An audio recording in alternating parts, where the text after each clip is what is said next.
দেশজুড়ে প্রতিদিনই বাড়ছে গরমের তীব্রতা। এতে অতিষ্ঠ জনজীবন। জেলায় জেলায় হিট অ্যালার্ট জারি করে চলছে মাইকিং। আবহাওয়ার এমন বিরূপ প্রভাবে সবচেয়ে বেশি দুর্ভোগে নিম্ন আয়ের খেটে খাওয়া মানুষ। হাসপাতালগুলোতে বাড়ছে রোগী। আসছে সপ্তাহে তাপদাহ আরও বাড়বে এমন পূর্বাভাস দিয়েছে আবহাওয়া অফিস। সহকর্মী মাইনুদ্দিন আরিফ, খায়রুজ্জামান সেতু ও মীর শিশিরকে সঙ্গে নিয়ে আরও জানাচ্ছেন জুবাইর রাসিন।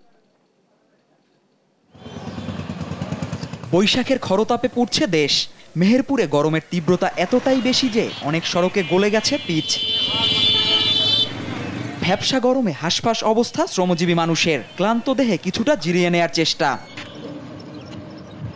অনেকে ভিড় করছেন সড়কের পাশের শরবতের দোকানগুলোতে। তীব্র তাপদাহে সবচেয়ে বিপাকে নিম্ন আয়ের খেটে খাওয়া মানুষ। লোক তো গরমে অতিষ্ঠ যাচ্ছে, ভাড়াও তো তেমন নেই, লোকে আসলে ক্লান্ত হয়ে যাচ্ছে।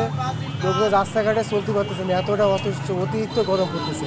যে তাপ রোদের, আমি এখন বাড়ি চলে যাচ্ছি। এত পরিমাণ তাপমাত্রা যে গা হাত পা পুরো জ্বালা পোড়া শুরু হয়ে গেছে। অন্যান্য বছরের থেকে তাপমাত্রা অনেক বেশি। 4 দিন ধরেই দেশের সর্বোচ্চ তাপমাত্রা চুয়াডাঙ্গায়। শুক্রবার এ জেলায় তাপমাত্রা রেকর্ড করা হয় 41.3 ডিগ্রি। তীব্র তাপদাহ নিয়ে 2 দিন ধরেই হিট অ্যালার্ট জারি করে চলছে মাইকিং।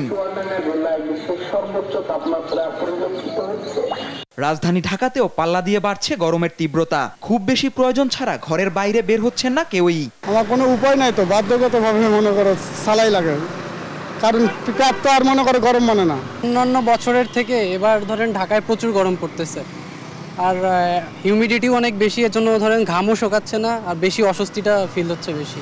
এখন কি করবো, আমাদের তো এখন চলতে হবে, গরম হইলে তো করার নাই কিছু। খুলনা অঞ্চলে আপাতত বৃষ্টির সম্ভাবনা নেই। আবহাওয়া অফিস বলছে আসছে সপ্তাহে তাপমাত্রা আরও বাড়বে। এই এপ্রিল মাস যেহেতু উত্তপ্ত মাস এবং এই সময় প্রকৃতি একটু বিরূপ থাকে, এবং এই যে বিদ্যমান তাপপ্রবাহ সেটা এপ্রিল জুড়েই অব্যাহত থাকার সম্ভাবনা রয়েছে। তবে কোথাও কোথাও এই তাপপ্রবাহের আওতাধীন এরিয়া 21 তারিখের পর কোথাও কোথাও বিশেষ করে সিলেট, ময়মনসিংহ এবং চট্টগ্রামের কিছু অংশে কমে যেতে পারে। প্রচণ্ড গরমে রাজধানী সহ দেশের বিভিন্ন জেলায় হাসপাতালগুলোতে বেড়েছে রোগীর চাপ। জুবাইর রাজিন, নিউজ ডেস্ক, দেশ টিভি।